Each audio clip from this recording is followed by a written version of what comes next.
You are going to be glad that you tuned into this one, episode 27 with the Podfather, James Benham. James takes us through the origin story of how he got the podcast started, how the conversations created the roles many of us hold now, and where construction and construction tech is going. Hint, it involves machine learning and robot overlords. Helpers.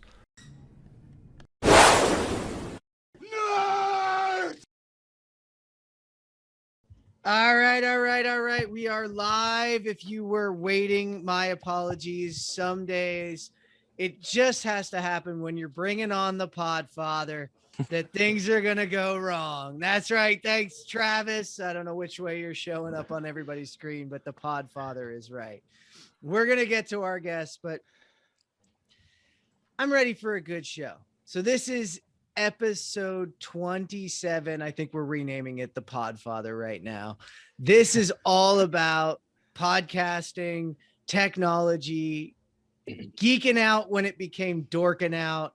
We've got our special guest, James Benham, with us. We're going to get over to him in a minute, but as we do with this show, we're going to introduce our drinks. And I've got a special one because I know those of you who've been listening, been asking, when am I going to slow down? When am I going to chill out? Well, we couldn't get at the show behind me, but I'm here at the lake.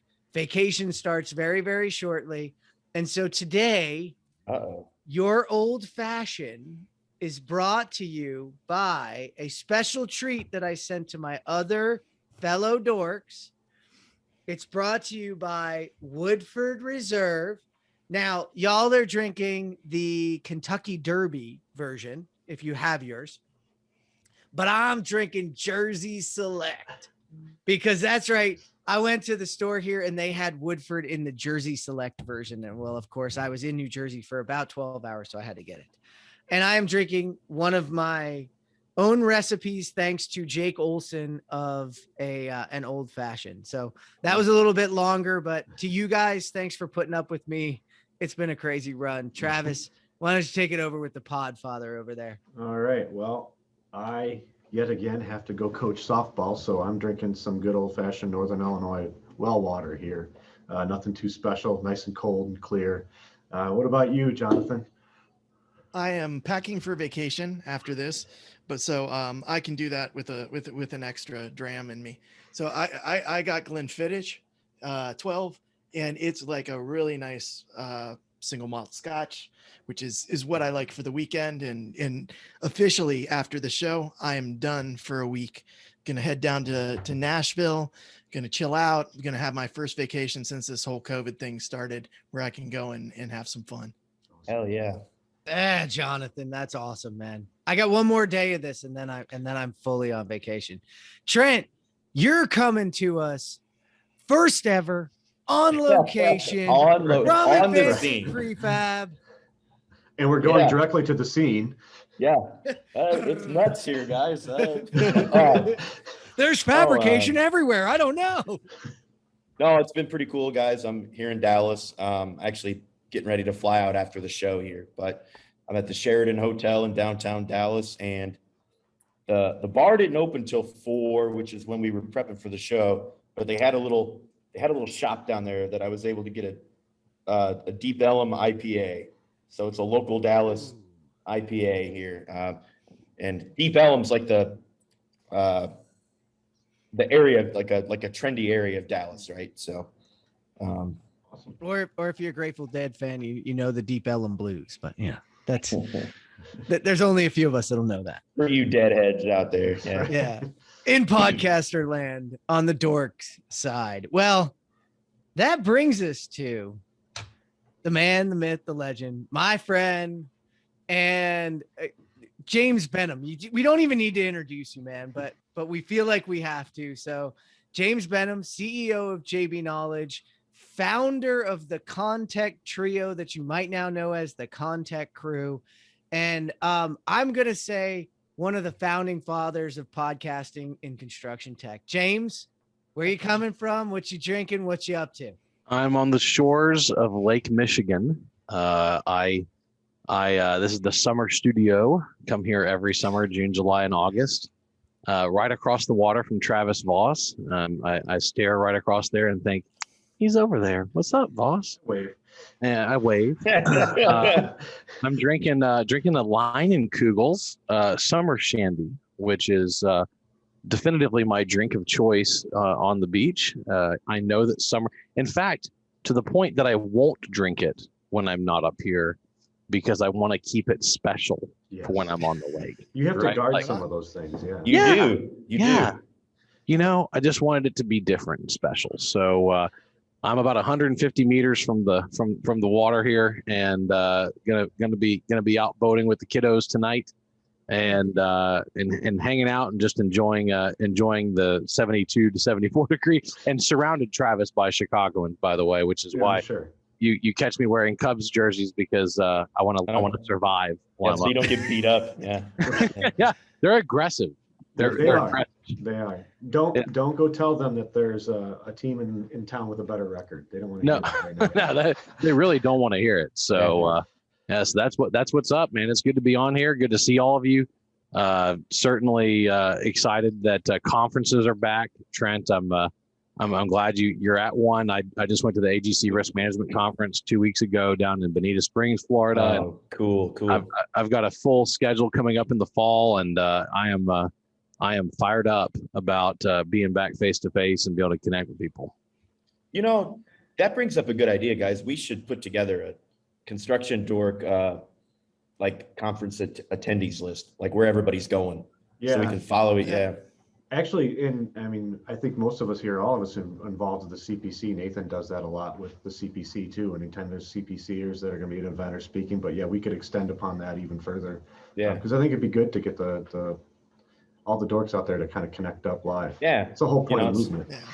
It's like We could have. Where's James going to be? Where's John going to be? Yeah. So We could have like dork ups. It's like pop ups, but for dorks, at different shows. Do we have to dance? Is that the thing where you pop up and have a dance? Oh, No. This is just like hey, we're dorking it up at this watering hole, at this coffee shop, in this hallway, between these two rooms, between these times. Yeah. And then we'll do a flash mob. Yeah. There you go. Flash mob. Yeah.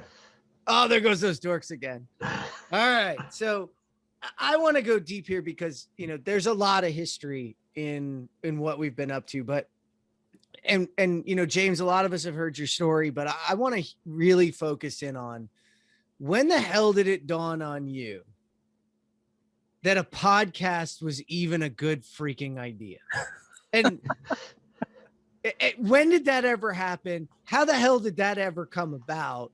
Especially because, I think podcasting was maybe a thing back around then. It was about when I was finding it, but you were definitely on the tip of the sword for that one. Yeah. So I've always been a big fan of a guy named Leo Laporte. I used to watch him back in the 90s when he had a TV show on like broadcast TV called The Screensavers. And I loved watching The Screensavers. And I'm born in 1979. I'll be 42 this year.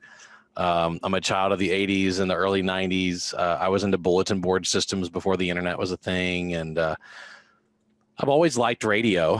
I've always really enjoyed listening. Like one of my favorite radio shows was Garrison Keillor, Prairie Home Companion. Growing up, my parents always had me listen to it. John, sounds like you probably the same boat. Dude, not only did I listen to that, but I listened to Twit religiously. Oh, yeah. When the podcasts were first coming out, and Leo was my man.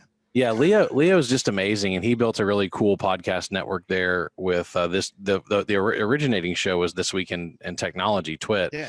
And then they extended way beyond that. But I started speaking at construction conferences in 2007, and was averaging 30 plus conferences a year. I've probably spoken at 400, 500 of them by this point, whether local, regional, national. And everybody always said, hey, how can we learn more? That was always the number one question. Like, how do we learn more? How do we learn more? And so I had this weekly newsletter, and then I had a blog, and was active on social, but I was like, I really, just to be honest, don't like writing.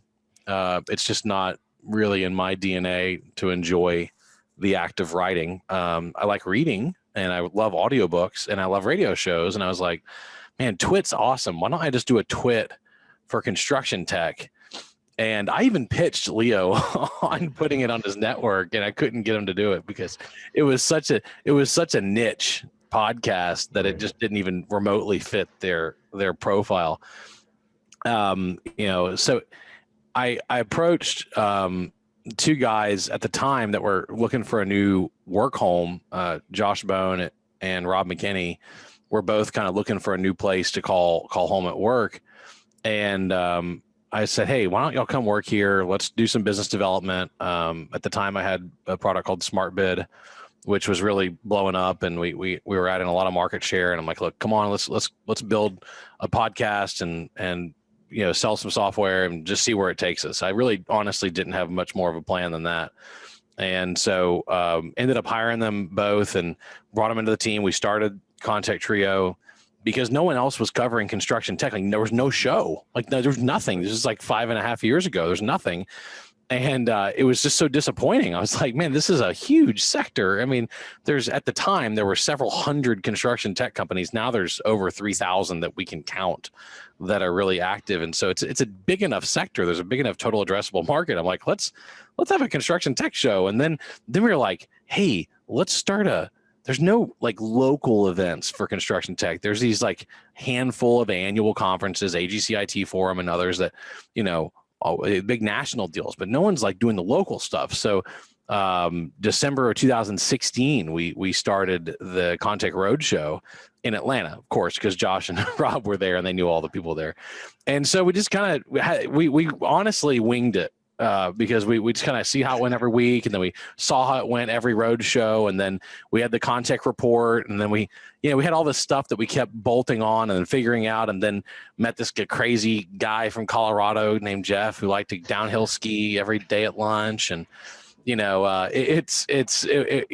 we invited Jeff to come on the crew, and he worked with me for a while at JB Knowledge, and I've always just really enjoyed meeting new people, and what a great way to do it. And you guys know this is have a show, interview folks, learn about their past. Of course, my primary interest is, and y'all know this probably by now, is in the people. I just want to find out about them and their personal story, because I never intended to get into construction or construction tech, but I fell in love with it hard, and it's just so cool to find out how everybody kind of got in. So that was the deal with podcasting, is I just always been in love with radio and loved Leo Laporte and Twit, and wanted to build something like that for construction tech. And we're hundreds of episodes in now. I mean, I'm almost getting close. We'll probably hit 300, I think, this year, and have had a lot of fun and met just amazing people.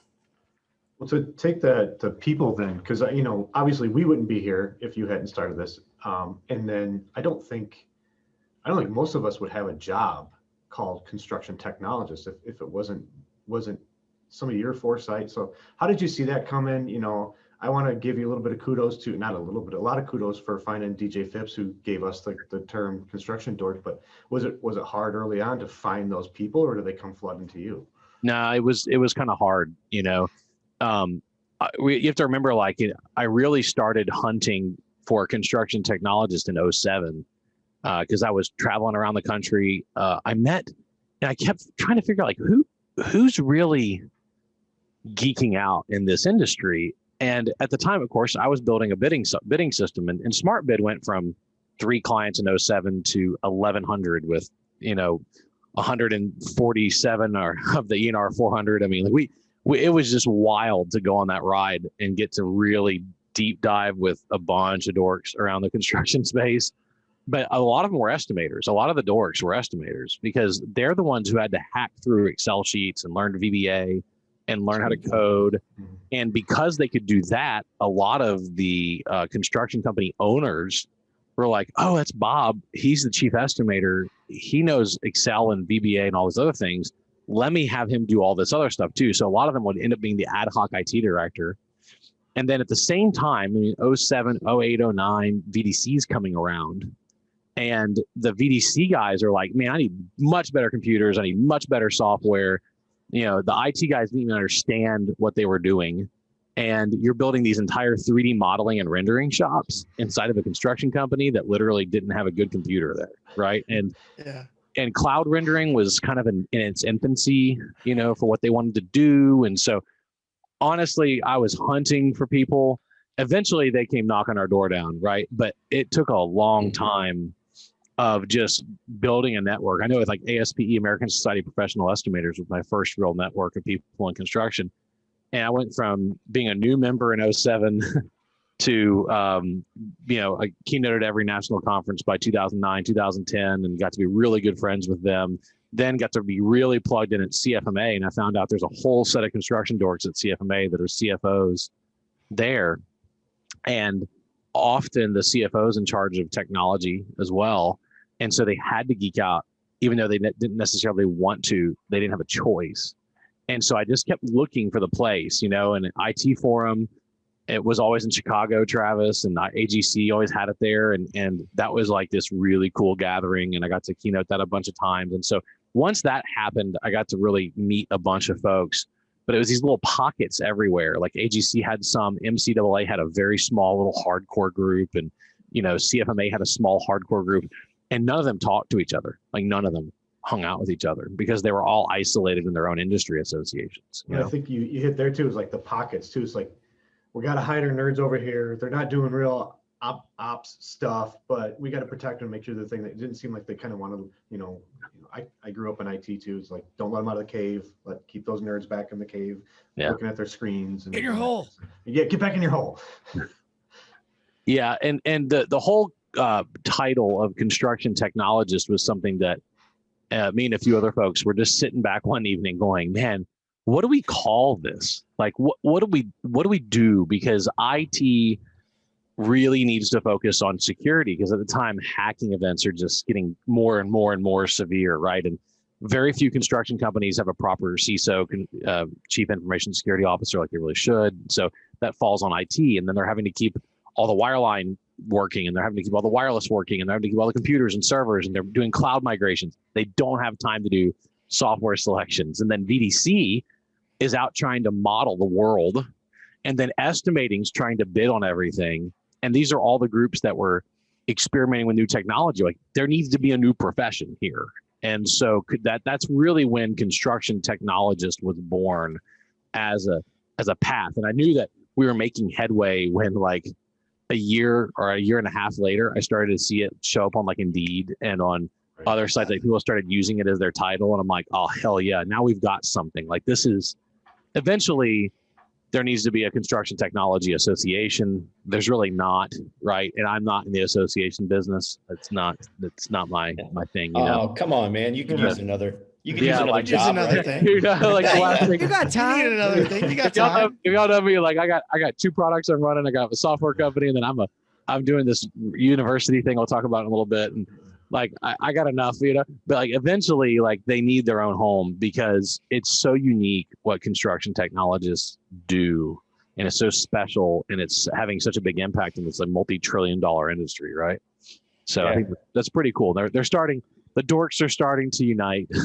It's starting to happen, And you have to be kind of, that role is its own, like you said, it's kind of its own path, because you kind of have to be at minimal a generalist in every one of those silos you talked about. Yeah. I mean, you kind of, I'm not saying you have to be an expert estimator and an expert detailer and an expert, but you need to know how all that works and how it all ties together.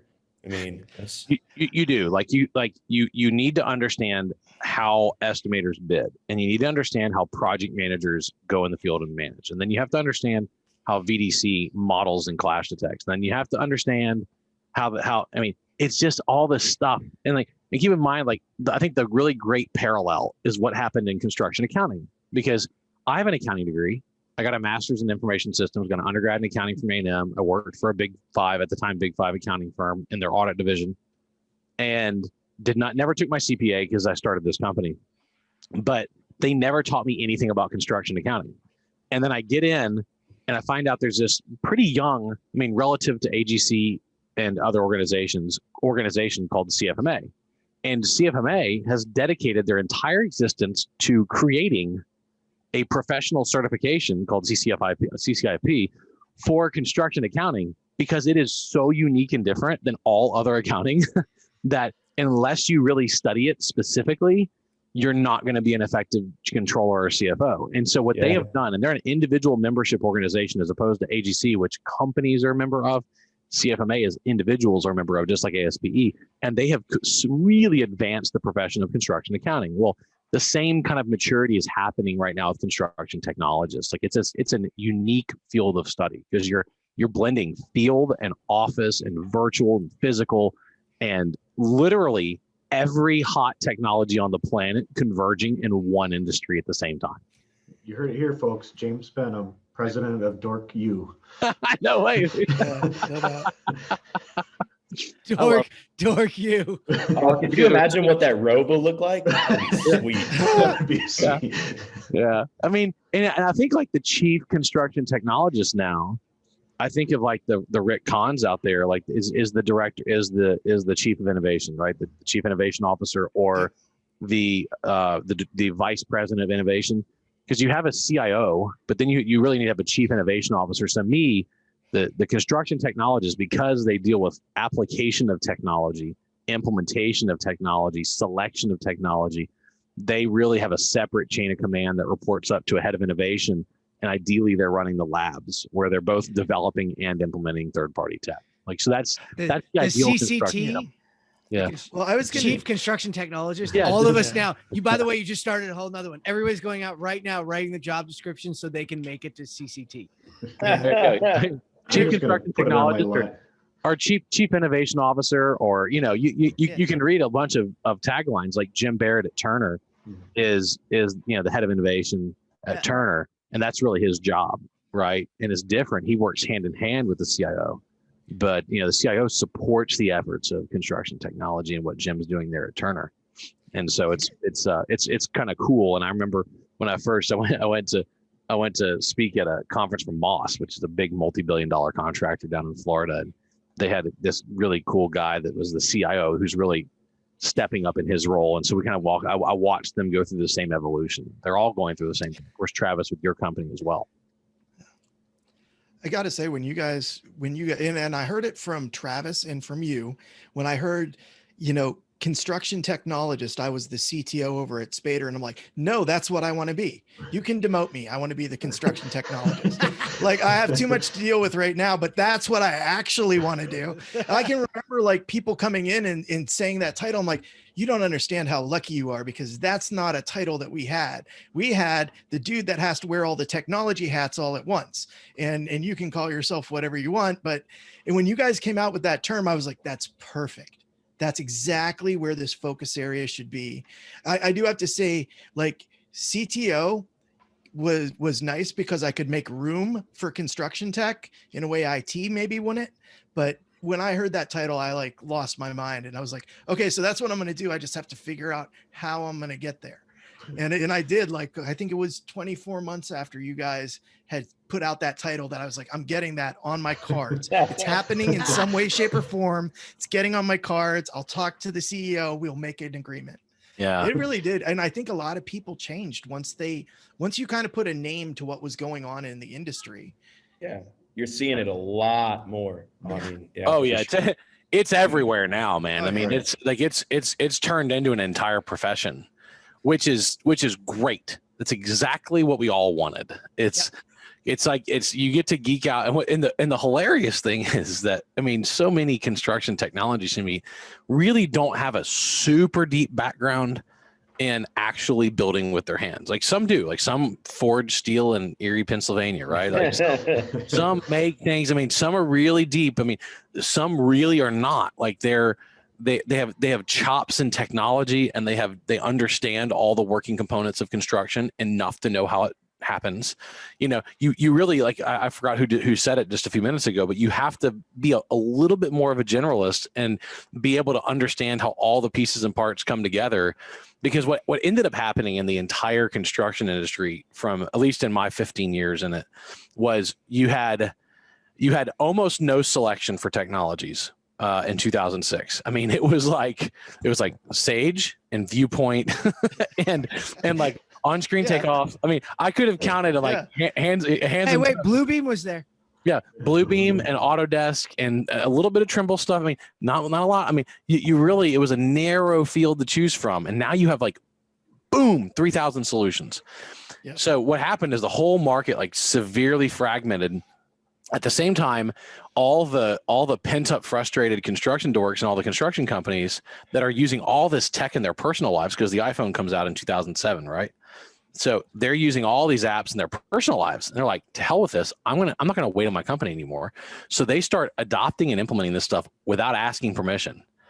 And then construction companies throw their hands up in the air and say, we don't know what to do. All you offices just make decisions on your own. So they decentralize all the decision making, which kind of turns into a bit of a poop show, because You then can say it here, by the way. We are Yeah. You can explicit. swear. Oh, you're Oh, yeah. explicit. Okay, sorry. I mean, it is bad, man. I mean, and so then you end up with like 5 file sharing apps and 4 plan apps, and then you end up with like 30 applications. I mean, it was just nasty. And You're so giving it rights to everybody to your stuff. yeah, You you're don't like, care. yeah, all your stuff, and I'm signing it, and it's like, it's just so hilarious that you end up with this wild explosion, and then everybody's like, wait, hold on. You know, as they start to hire these IT and innovation directors, and like, okay, well, let's centralize decision making a little bit. Let's bring the reins in. Guys like Travis start taking the reins at big multi-$100 million companies, and we're like, let's rein it in a little bit, because we have to all use the same apps. I got to train everybody. I got to focus on deployment and adoption, and you had some burnout. So it was kind of typical hype cycle.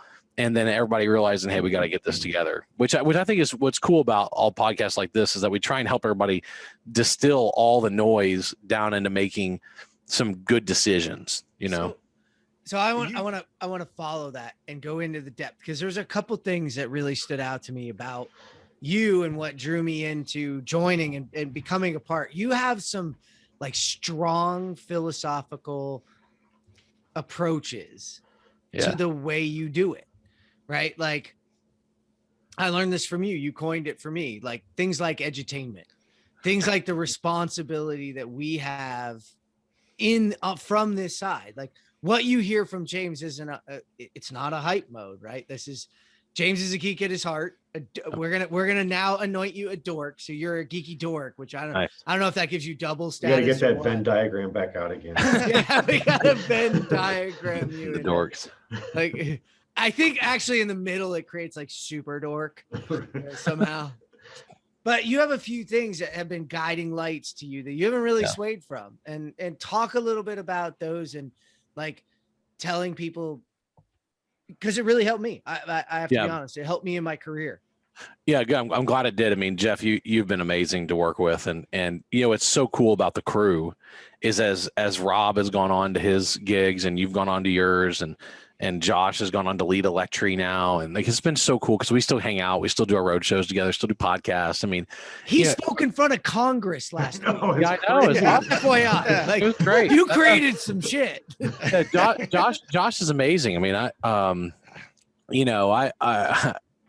everybody's doing what they need to be doing, and that's what's so cool. So like, I think fundamental premise number one is you've got to just value people in general. Like, you really have to you really got to love people, and you got to acknowledge that there's a lot of people who are better at something or many things than you are. And, you know, just know what you're good at, and don't be a poser.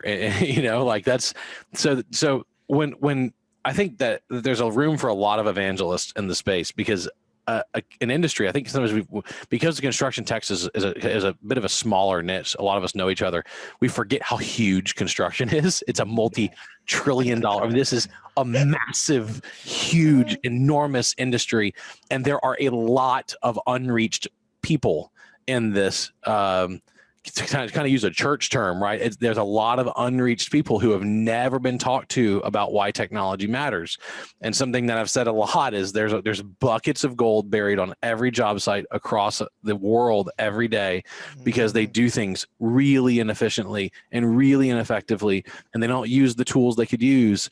And you know, a profitable industry is a better industry to work in. It's better for everybody. And so I think fundamentally, like with being evangelist, and what you touched on, Jeff, was entertain first, educate second, and then sell at the very end.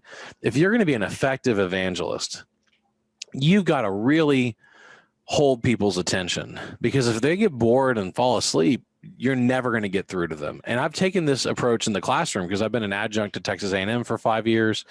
Now I'm a regent at Texas Southern University. Governor Abbott just asked me to step on there, so I resigned my position at A&M, and I took a gig down in Houston at Texas Southern, and they have a great construction program, by the way.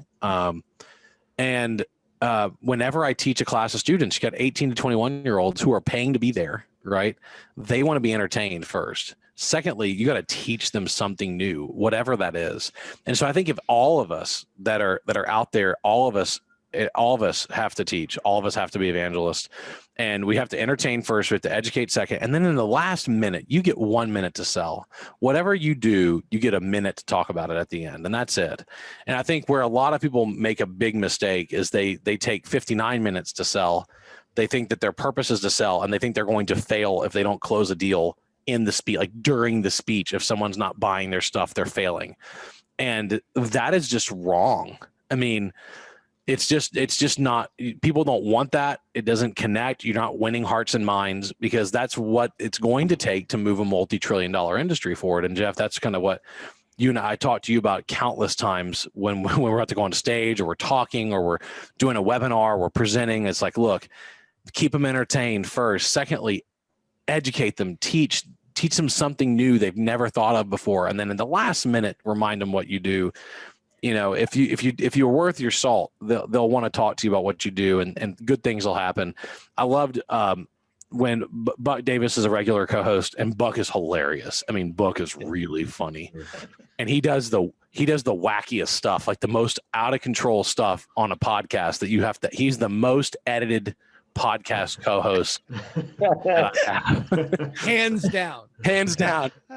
Buck so many things that have never seen the air. So many things I'm locked up. that have never seen the light of day, that will never will. You got to be good at something. So you're saying he bucked it up?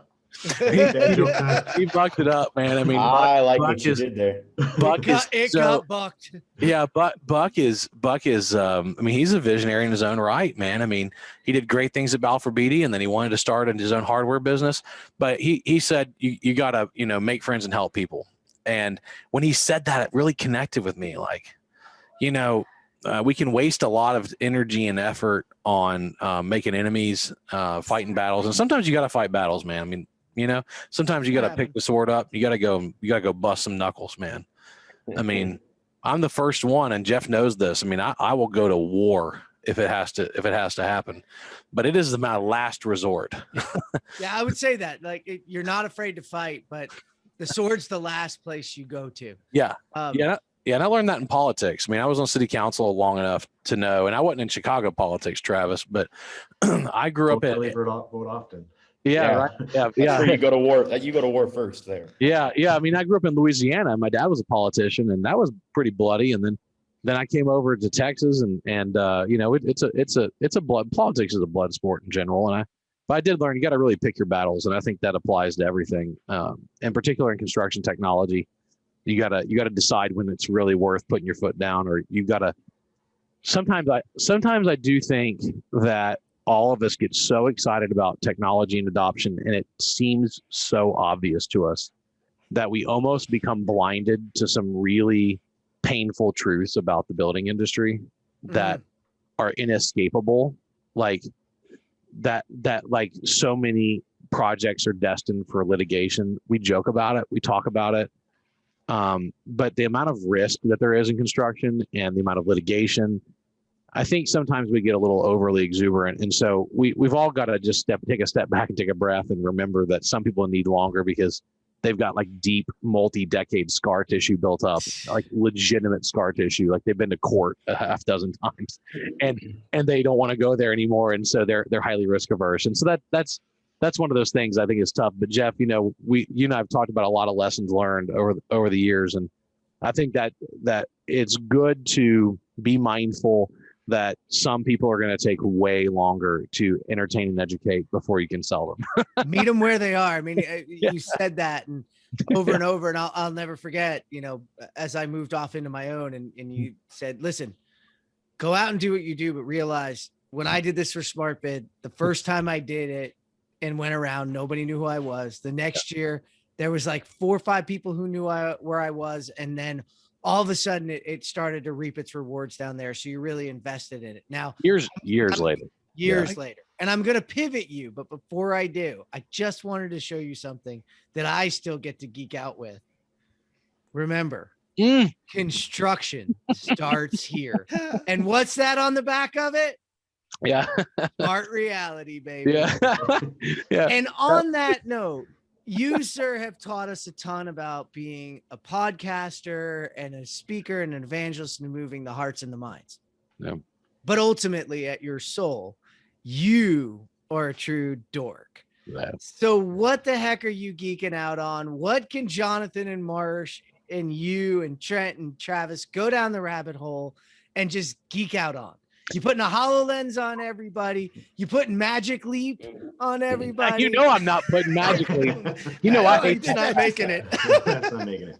I just did that to make sure you were awake. I know you know I've called out a few technologies and companies. I used to be like really political on the show, and then I stopped caring about 3 years in. Like I was like, I'm just gonna just call it as it is. Like if a tech sucks, then I've had 3 successful products and 5 failures. So shoot, some people can call my stuff out too. That's fine. And I am really, really, really geeking out on machine learning right now in a big way. I'm having a lot of fun with it. My team is having a lot of fun with it. We're doing some really, really cool stuff. As you may or may not know, I sold SmartBid 3 years ago to Construct Connect. We have a huge footprint in insurance and risk management as a company. We've got about 250 full-time employees right now at JV Knowledge. When I sold SmartBid, we had like 197. So we've been hiring. We've been bringing a lot of engineers in-house, a lot of design folks in-house. We're entirely bootstrapped. So I geek out on bootstrapping. Like we don't raise money for our stuff. We make money on our projects and then we invest it in products. So we're our own VCs. And I'm investing a lot of money right now in automation and machine learning, and because it's really paying back. Like we're able to dramatically reduce cycle times and dramatically reduce the amount of human interaction in a piece of software.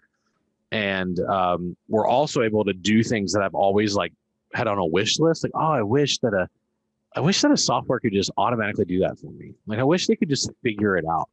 Like, and you're like, but that'll never happen. Like, or I'll have to code so many if-then statements that I can't possibly.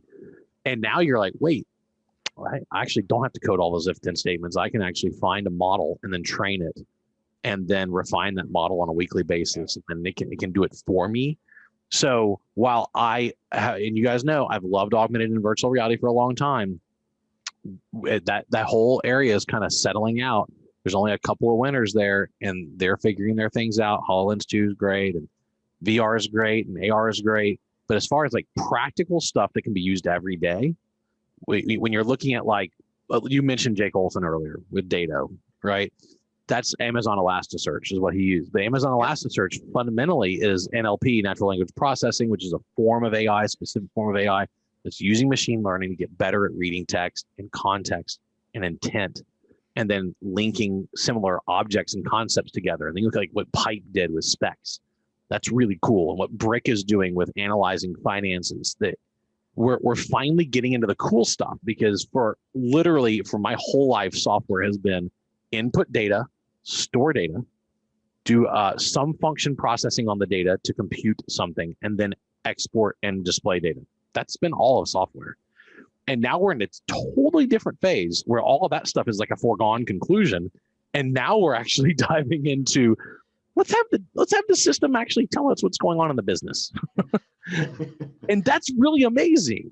I mean, that's crazy. Like when Josh Canner and SmartVid rolled out the mask report on compliance rates for PPE during COVID, they did it in like 2 weeks. I mean, they took billions of photos, and then they trained their model to recognize face masks. And then they said, tell us the percentage of people wearing face masks. And they gave us a region by region report within weeks of COVID hitting. That is psychotic. It's crazy how fast that can scale. I was talking to somebody and they said it's like the instant expert. You ask the machine to learn something, and it learns so fast that as long as your function is targeted, you have an instant expert. You have somebody who you have a program that's gone beyond what humans can accomplish in years of work in just a couple months.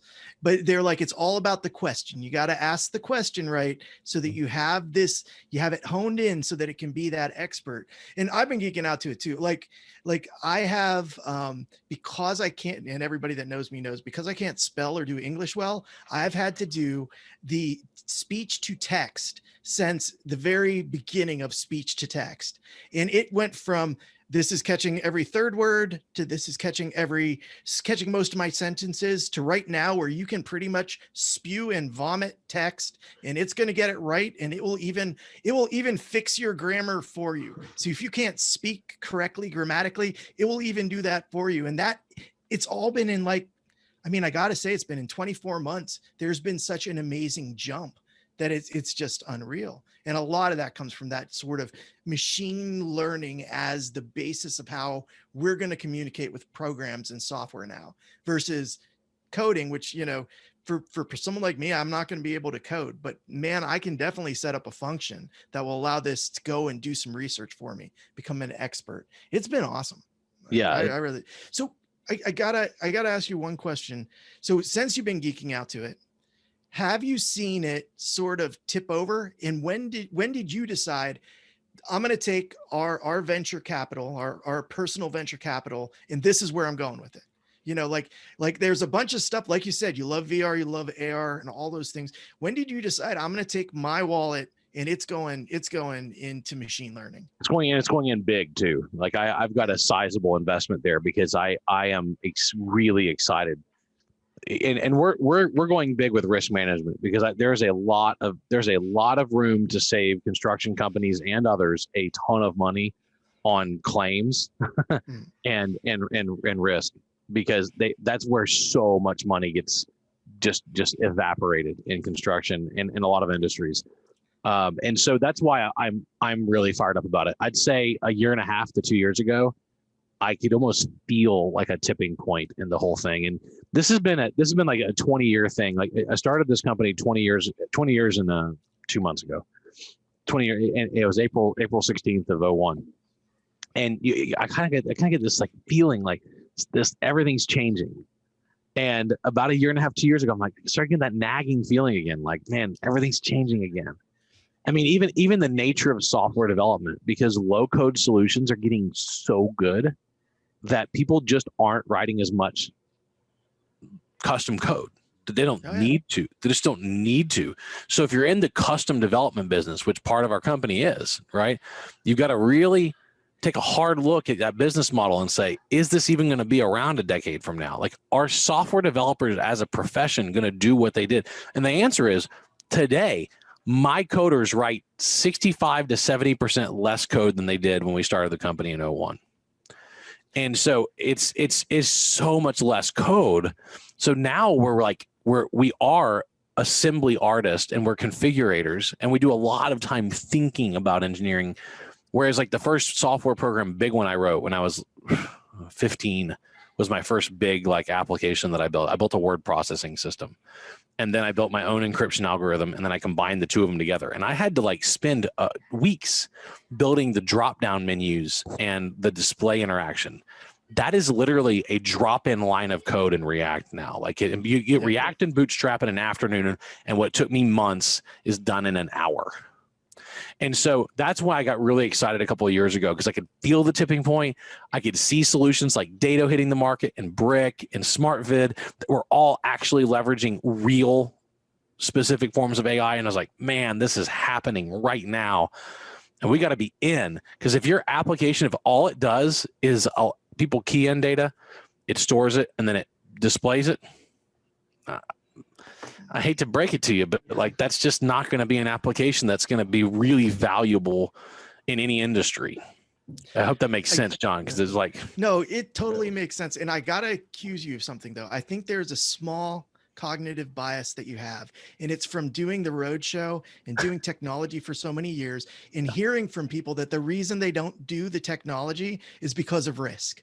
Yeah. You know, you realize that you've been True. lifting up the construction technologist market for a while. And the one product you want to come out with is something so people will stop blaming lawyers on the reason that we do not have technology on our job sites. Do you know how often like people are like, oh, it's the contract. The contract doesn't allow it to do it, or it's too risky for us to do it.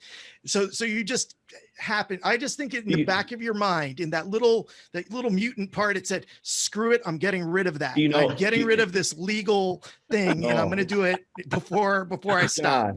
John, do you know what it is?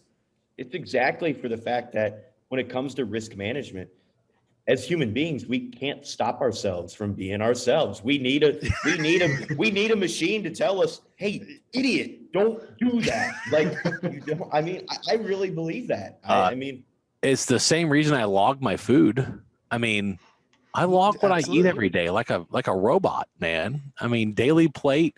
I log my workouts with Strava. I mean, like, why do I do that? Because I need a software program telling me if I'm overeating, because I'm an idiot. I mean, like, this is, you know, 100%, it's 100%. That's exactly why are we in litigation every project? Because we fall for the same pitfalls. We try to cut the same corners. Like, you need someone to give you those boundaries, and something. Humans need accountability, and that's like fundamentally like just people. We're just people. We need accountability. We need accountability for everything in our lives. We need accountability for exercise and diet. We need accountability in a work life. But what we crave is freedom and liberty. Like I'm reading this great book called Drive right now. That's just such like, oh yeah, by Pink. Dude, he's awesome. dude. I mean, Pink will just mess your brain up. He'll make you like he'll twist you 6 ways to Sunday. People are really motivated. Yeah, people are motivated in really weird ways. But I know like aversion to pain is a high motivator for human beings, and so that's why I think it really matters. And you're right, bias. And Jonathan, thank you for mentioning this. I meant to say this, like in all the machine learning and AI, what we all have to remember is there's creator's bias in all of the tech, and there's cognitive bias for all of us deciding what we're going to work on, that we hopefully got to be self-aware enough to identify and say, is this just me, the confirmation bias? Am I confirming a bias I already have, and that's why I'm drawing this conclusion? Or, and as I'm designing this, am I just building my own biases into this technology? Like, because that happens all the time, man. Creators bias. Steve Jobs, his fingerprints are all over our lives every day. The dude killed Flash, Quicksilver. He killed because he had this just bias against fat client technology in general, and he just like took a sword and just slashed it down the middle, and we're still living in Steve Jobs's world today. Oh yeah. Do you remember when facial recognition, when they were saying, okay, we've just found out that the facial recognition only works on the people that look like the programmers? Like literally facial recognition had been so twisted by the and that's having those rules. That's like when we do and this is probably overly nerd, but when we're doing sort of working with machine learning, we're doing it by rule sets. And when you work by rule sets instead of aspirations, you end up with a lot of more biases. And we haven't got a computing method where you can give it aspirational understanding yet. And you can just say, hey, listen, I want this beautiful city on a hill versus here's the rules. I don't want it to have, litter. I don't want it to waste energy, all those things. So I'm waiting actually for that next round of sort of machine learning where you start stating what your goal is and leaving it up to the machine to sort of figure out how to get to that goal rather than stating what your rules are. Because stating the rules has a bias to it, man. Yeah, well, you still have to define what the optimal outcome is. Like, so no machine learning algorithm works if you don't tell it what a good outcome is and what a bad one is. And when you get into good and bad, that's when you created bias and training bias. Like, it would trip me out. Do y'all remember when this is so bad? Microsoft built a chatbot. Oh God! It's a machine learning chatbot, and they just decided, let's just feed it the internet, and then it'll learn how to speak, and it turned into like a racist, bigoted jerk within like a day, and they had to shut it down like a day later. And I was like, man, that's an indictment of humankind. Right. I'm surprised it didn't just make sexual noises constantly. That's our take on reality. You know, the second one they did though, when they did two of them together, you know what the first thing they did was? Let them talk.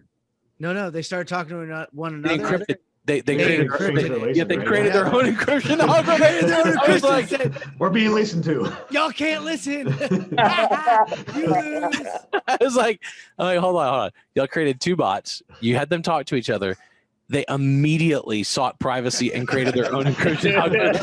I was like, this is how Skynet starts, guys. Yes, this is Skynet. Luckily, they still had the plugs. Like, that's hilarious. There's so much truth to that, though. I want to bring it back from our robot overlords a little bit. So you hit on a lot of things with the risk and fear, and you talked too about the kind of the explosion in tech and space and people leaving buckets of gold on their job site.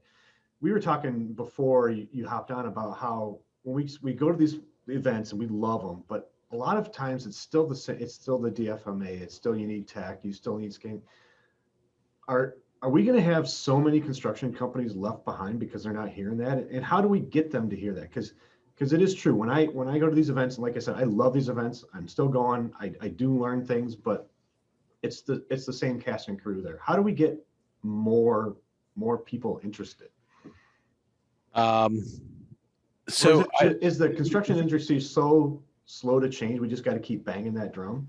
Yeah, unfortunately, this is the rule of 7 times repetition. So we use a business methodology at JB Knowledge called EOS, Entrepreneurial Operating System, and it's based on Jim Collins's writings and Pat Lencioni. And Collins and Lencioni and others have really studied the data on sustainably great companies. And let's be honest, what we're trying to do here, let's not fool around.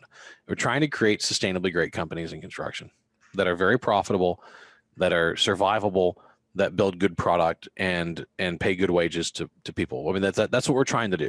The end state is more profit, more safety, healthier, more prosperous workers. That's what we're seeking. That's alpha. And it's going to take an incredible amount of repetition to get there because there is so much stacked against, the deck is stacked against innovation so much in construction. The budgets for innovation and technology are so small and not really moving that it's going to be a long, difficult slog. And if you don't like repetition, it's not going to be that much fun because you're going to have to keep repeating yourself. I mean, fundamentally, my message from my first speech I gave in 2007 to now 14 years later, the fundamental message is the same. The tools and techniques and tactics have evolved, right? And the tool selection is different and the strategies have evolved, the career paths have evolved. But at the end of the day, I mean, BIM was around back then. Prefab was around back then. I mean, but here's, I think the other difference, Travis, is there's enough people getting pissed off and tired of waiting that they're leaving and starting their own businesses now that they are going to clean up. I mean, I'm just going to call it right now. I recognize that Katera just blew a couple $2 billion of money. Whoops. Hate to be SoftBank right now. And guys, look, I've been calling out SoftBank for a while, so I this is one of those ones where I'm like, yeah. That's how I play the market. I go, SoftBank's investing. I'm going the other way. Jeff, you hit the nail on the head. I think, yeah. Yeah, I bet against SoftBank all the time. All the time. Yeah, because they really do waste a lot of money, but so exclude the outliers, right? That's an outlier. Let's look at what's really going on. People that are bootstrapping construction businesses right now are starting all digital from day one. And that's what I'm starting to see is people that are in their late 20s, mid 30s to mid 40s, even some folks that might be on the last third of their career that are in their 50s and 60s are leaving, starting businesses and saying, okay, we're going to be all digital from day one. We're going to be prefab from day one. And they're buying defunct manufacturing facilities and defunct warehouses, and they're setting it up from the beginning the way it should be. And so I think that's also where some change is going to happen, is you're going to see them winning jobs. So the last big project I let out as a city councilman, I managed in my last year in city council, and we had about a $360 million annual budget. And I was on the budget committee because I really, that's where the action is in a city council is the money, right? And got to steer the tax rate and our big capital expenditures. And so we let out $65 million of construction projects my last year on council. We built a new police station. We built a new city hall. And the really interesting thing is I got two changes through before that. One was we moved to CM at risk. We got rid of hard bid, low bid, and we moved to CM at risk. It was a godsend. It was amazing. But I got threatened and intimidated by a bunch of local contractors who were very upset with me that I got rid of hard bid, low bid, because what they'd been doing for years is low bidding and then nailing us on change orders. Yep. Oh yeah. Okay. That was like the basis of the industry. Yeah, that was the basis of their That industry, was at the least. industry. Oh, I mean, Right. when I came in, that's what it was. Yeah. And so they got really ticked. They accused me and the council of breaking the law, of not following government. But it was nasty. Of understanding construction. Yeah. Oh. Yeah. They're like, how does this guy even understand what CM risk is? So then we on, because it was CM at risk, we could do an RFP process instead of a hard bid. And so in the RFP, we said, you've got to have true VDC capabilities and you have to demonstrate them. You can't just say you have a Revit license on the shelf. Like, you actually have to demonstrate your VDC capabilities. Yeah. So we end up awarding $66 million of work to two different CMs, both of whom had really deep VDC chops, like really good. Like, they were all using 3D scanning. They were all using drones. They're all using VDC. They're all using VR and AR. Like the ones that came to the table rocked it. I mean, they rocked it out. And what was wild is like half the contractors who usually bid literally couldn't bid anymore because they didn't even meet the bare minimum qualifications to submit a proposal. Yeah. We just got one recently, James, that required all of your VDC to be done in-house. And why? Because they're finding that in their case, they want the firm they're working with to control VDC. Yep. Right. And they probably had a bad experience with an outsourced VDC firm and they didn't want to see it again. So owners are, there's a long answer to the short question. I'm sorry, but like, owners are getting so much more sophisticated and now they're requiring it. And guys like me are getting elected to city councils and are saying, no, we're not going to do hard bid. And you got to have a whole suite of technology capabilities. And by the way, both those jobs had a schedule, under budget. yeah. Whoa. Oh my God. Okay. Gosh. Yeah. And when we're buying out the packages, I mean, they're going really well. The product looks great. Buildings look great. We're moving in. I mean, it's exciting. I'm not even on city council anymore. I'm still following the projects because it's exciting seeing them complete and be good. And like, I remember we did our big package buyouts. We actually came in under budget. They came in on time. Like, it was just great. Like, the outcome was great, but it did leave contractors behind. So the answer is, yeah, I think people are just going to not win work anymore. Yeah, I think they'll die out. I have to agree with you. Trent, you had something there. Sorry. No, I think I got to say what I needed to. And James, you're not up in Michigan on a witness protection program hiding. But you hit it. We need city councils. We need that. Like, it started in private business. It's moving into city councils. From city councils, it's going to move up to other local governments. We're going to get into statewide, and then we're going from statewide to national. And you're going to see it. I mean, I had this fun talk. I'm like a huge fan of the Mace Group. If you haven't paid attention to them in the UK, they're super, super forward thinking. And one of their guys, Richard Lee, introduced me to Project 13, which, if you haven't found Project 13, it's basically, Trent, IPD for infrastructure projects in the UK. Gotcha. It's this whole like manifesto of this group that came through that, James, They're literally talking about what you're talking about. But when you take that and apply it to infrastructure, the savings are unbelievable. Yeah. I mean, to have an infrastructure project come in on time and under budget Right. is billions, not millions, But it's billions.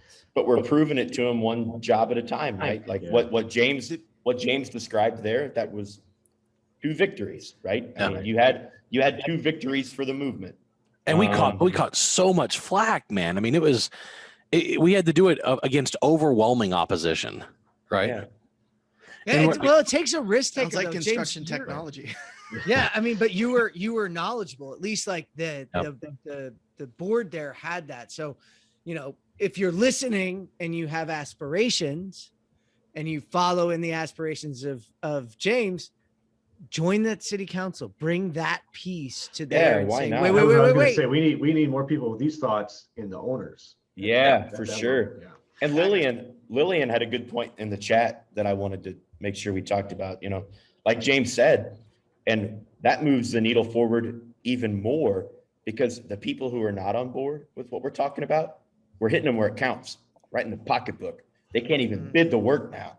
Right. And you start hitting people in the pocketbook and now they're forced to change. That's a great point, Lillian, I think. Yeah, and that's an interesting point too that you hint, Trent, Trent, because we've been talking about this for a while, like that James said earlier, we're burying, you know, just money bags on job sites, right? But they're on the job site to bury that money bag. If they aren't on the job site, then there's no money to bury. They're screwed. Right. So all right, we're getting close to the end.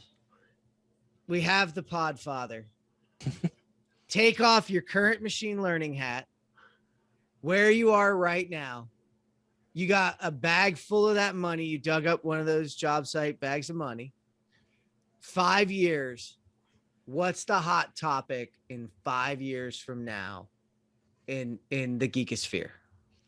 For construction, I think 5 years from now, all the specialty robots that we're following are all being utilized. So Spot is no longer being remotely controlled by a person. Right? Like, because let's be honest, every time I've seen Spot demoed, Spot's being remotely controlled by a person. So let's be honest. So Spot's autonomous. The TieBot is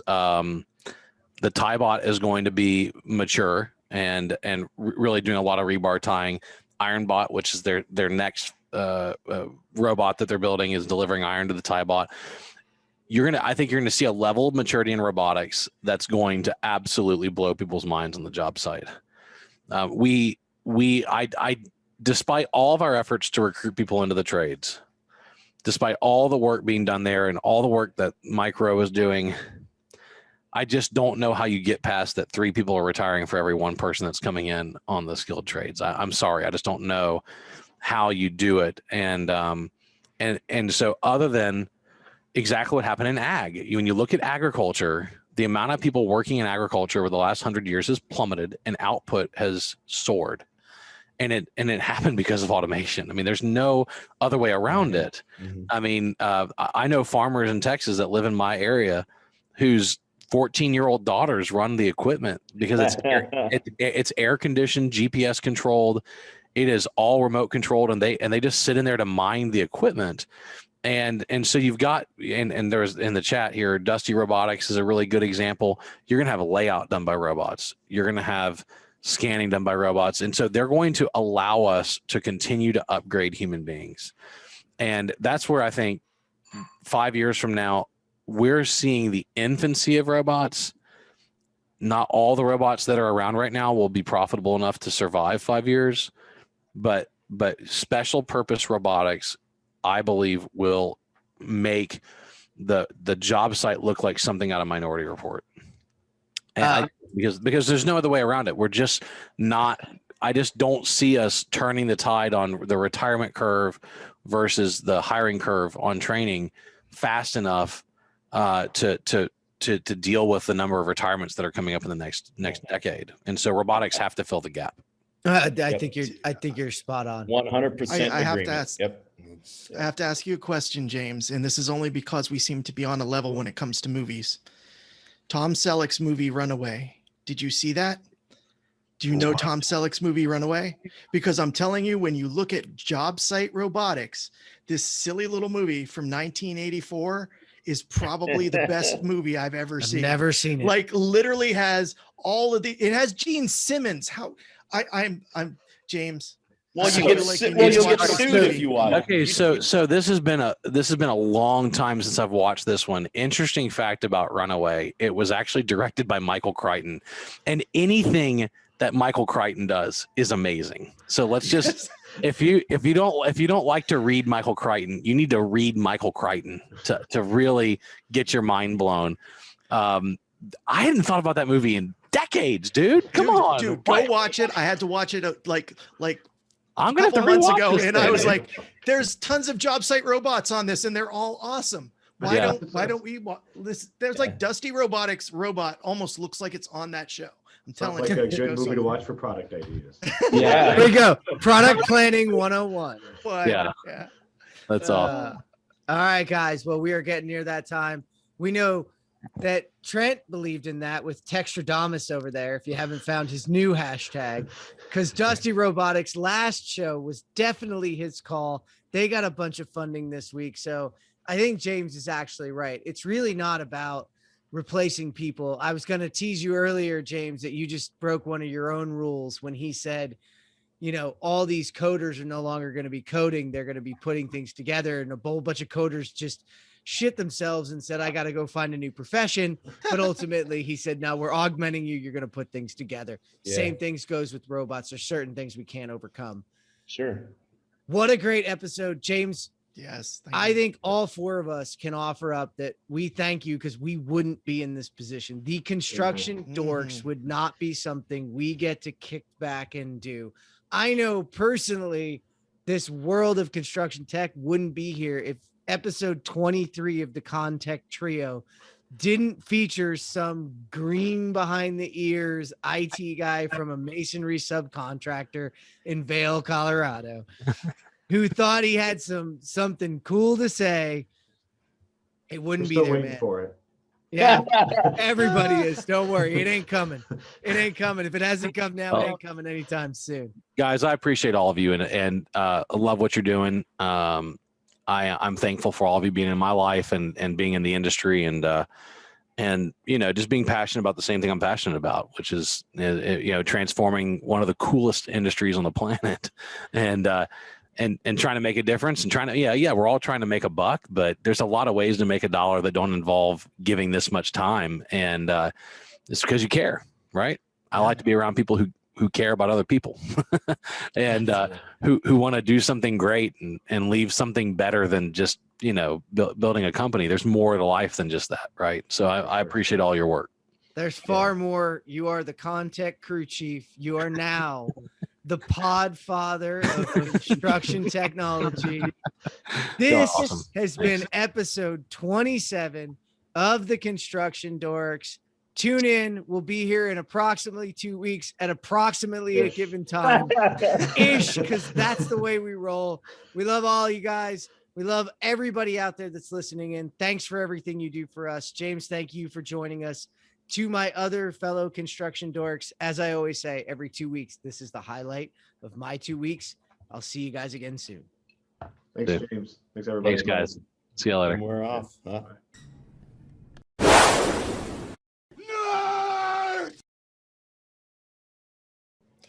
and it's probably the same crowd too. Getting that out, like when I was in New York City and they're telling me that Revit's not here yet, and I'm thinking, you know, like you said, the BIM revolution has been going on for 20 years, except it hasn't actually even, it hasn't penetrated the market yet, which how can that even be, you know?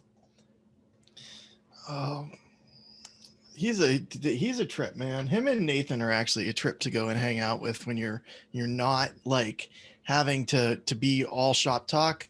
Right. It's a lot of fun. Yeah, Bones And- the same way. Yeah. Yeah. Yeah, absolutely. I'll tell you this, Travis will send me emails at like 1 o'clock in the morning with like, hey, did you try this yet? Did you try out this new program? And I'm like, it's 1 o'clock in the morning, man. Like you should go to bed and maybe not be online trying out random software. And he says, no, you got to try this. It's got to try it now. That's how you get a virus. Yes. Did I show you the one where they like scanned my head and put it on the Deadpool? Yes. That was my favorite. It's my favorite. Like, that's what you need. You need that type of technology. That's what 3D printing was made for. Not for doing constructive things, but for putting your face onto action figures, right? Right. That's what you need it for.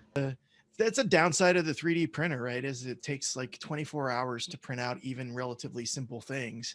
And you just kind of wear out after a while. Like I have to say, mine's sitting downstairs, and over the last 6 months, it's maybe printed like 10, 20 things. That's it. It's like just because it's so hard to go down and use. I just wanted to print the crock nuts. All I wanted to do. Have you seen the crock nuts? I've seen those. Yes. Yeah. I have no idea what you're talking about, man. There's an STL file that you can buy for 99 cents to 3D print. Like, you know, people who put the nut sacks on the back of their trucks, John? Yes. Yeah. They have them for crocked. For Crocs? Yeah. So, like for your chat. Crocs, like the shoes. Here you come. Jeff is finishing in 1 minute. Well, that would be nice. It's all about the hue. What's a hue? Hugh's awesome, man. He is. I enjoy talking to him. So I was almost Hugh Lee Marsh the 5th. Like my parents dodged that bullet. I was going to be Hugh Lee Marsh the 5th. Not like the 3rd or the 4th. No, they were going to get it wrong 5 freaking times. So I was like really happy that did not happen. I think I might call you Hugh Lee from now on. Hugh Lee. Sounds like some kung fu name. Sounds it does, man. You should write a comic book. Dan and Hugh Lee. Get my levels set up here. Check. 1, 2. That's why he's the Podfather. There you go.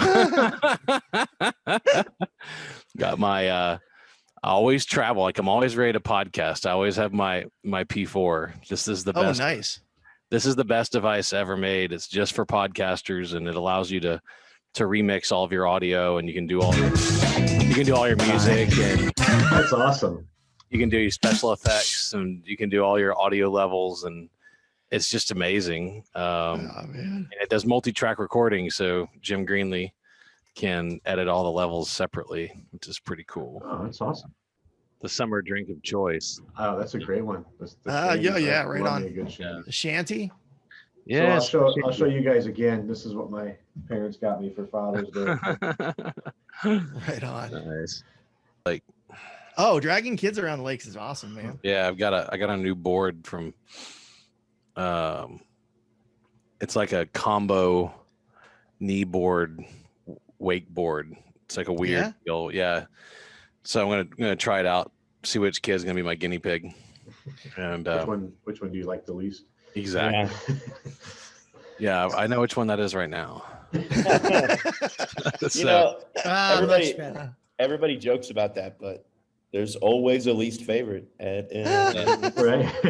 But it changes, you know. It does. Change. It's dynamic. Yeah. Jeff, it looks like you're getting ready to go to heaven. Yeah. You look. We were talking about Star Wars earlier. You look like the Jedi's coming back. That's like a what was the movie? Demi Moore. Was it Ghost. It looks like a scene from Ghost. It does a little bit. Oh, dude, he should be doing some pottery right now. I don't want to see that. Hey, I don't know, man. That would be pretty entertaining. Yeah, Patrick Swayze behind him. Yeah. All right, let's let him. He's Demi Moore. Well, yeah. Was there ever a question? Okay, we're going live. What episode number?